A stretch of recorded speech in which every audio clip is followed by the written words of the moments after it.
నమస్కారం.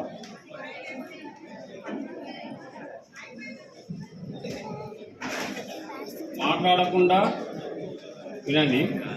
అత్యవసరం మాట్లాడితే బయటకు వినిపించకుండా మాట్లాడుకోండి. Only lips movement. ఓకే. ఇవాళ ఇక్కడ కూర్చున్నాము అంటే దీనికి కారకులు ఎవరు? ఆ ఫోటోలో ఉన్న వ్యక్తి అక్కడ చివరిలో కింద ఉన్నారు, మీకు చూపెట్టలేదు. చివరికి ఉన్నటువంటి ఫోటో శతగోపం లక్ష్మీ నరసింహాచార్యులు ఇంతకుముందు ప్రధానచార్యులు పరిచయం చేశారు. కానీ చాలామందికి వారిని చూడవచ్చు లేదా చూడకపోవచ్చు. కాబట్టి వారి యొక్క తపో బలంతో మొత్తానికి శిశు మందిరాలు వ్యవస్థాపకం జరిగింది. తర్వాత అందులో భాగంగా కృష్ణా కాలనీ నేను ఒక 13 పాఠశాలలో పనిచేశాను. మొట్టమొదటిసారి లక్ష్మీపేట, తర్వాత మంచిర్యాల్, తర్వాత సోమగూడెం, మంచిర్యాల్, తర్వాత రామకృష్ణాపూర్, తర్వాత కృష్ణా కాలనీ, ఆసిఫాబాద్, మంచిర్యాల్, ఆసిఫాబాద్, కేరమేరి, ఆసిఫాబాద్, మళ్ళీ రాంపూర్. ఇన్ని పాఠశాలలు తిరిగాను. ఎక్కడైనా కానీ మన ఐచ్ఛిక విషయాల్లో ఎక్కువగా నేను చూసేది శారీరక ఐచ్ఛిక. ఆ తర్వాత నేను ప్రస్తుతం ఉండేది హాజీపూర్లోని పోలీస్ స్టేషన్ ముందు ఉన్నటువంటి స్వగృహంలో మేము ఇచ్చుకుంటున్నాం. బాబు పాప. బాబు ఇక్కడ ఉన్నప్పుడు 6th తరగతి సత్యాన్వేషు, ఇప్పుడు బిజినెస్ చేసుకుంటున్నాడు. పాపనేమో యశస్విని, ఆమె ఇప్పుడు బ్యాంకింగ్ కోచింగ్ నడుస్తుంది. Silence please. తర్వాత నా పేరు తెలుసా చాలామందికి, కొత్త వాళ్ళకి తెలియదు, కొంతమందికి తెలుసు.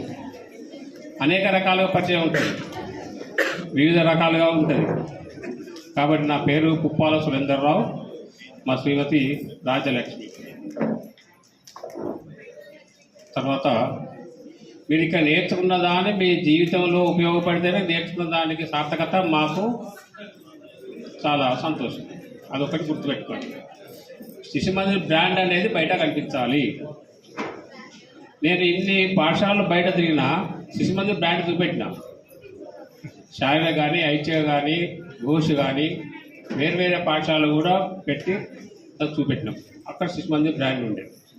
కాబట్టి మీరు కూడా అదే విధంగా చేయాలి. ఈ తర్వాత మిగతా విషయాలు మిస్ అయితే మిగతా ఆచారాలు అందిస్తారు. ఇక్కడ ఫస్ట్ నన్ను రామకృష్ణాపూర్ నుంచి ఇక్కడ పాఠశాల ప్రారంభించమని పంపించారు. ఎవరు ఇంతకుముందు సన్మానం చేసి పంపించారు, మల్రాజు రఘునాథరావు గారు. అయితే మా బ్రదర్, మా తమ్ముడు ఉప్పాల సుగంధర్రావు వారిని పంపించారు మొట్టమొదటిసారి. పంపించినప్పుడు కృష్ణాకాలంలో అక్కడ ఒక కిరాణా దుకాణం ఉంది, దాని పక్కకు చిన్న గుడిసే, అదే అపార్ట్మెంట్ ఇప్పుడు. అది చిన్న దాంట్లో అప్పుడు వీళ్ళ రాజన్న గారు వీరు,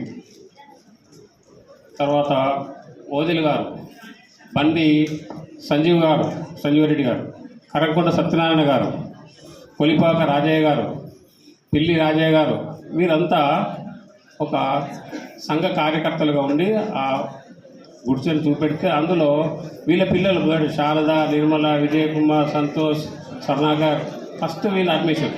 వీళ్ళ ద్వారా వీళ్ళని అభివృద్ధి చేయండి. ఇది గుర్తుపెట్టుకోండి. కాబట్టి మొట్టమొదటిసారి మనం అంత కష్టపడుతూ చేసిన తర్వాత వచ్చి మిగతా విషయాలను డెవలప్ చేసినాం.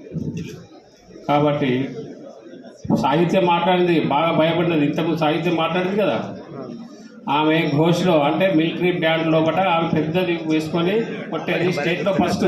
ఆమె చెప్పలేకపోయింది. కాబట్టి అవన్నీ దాచుకుంటున్నారు, బయట పెడతలేరు. కాబట్టి మనము ఈ శిశుమందిర్ యొక్క లక్షణాలన్నింటినీ బయటికి మనం కనిపించాలి.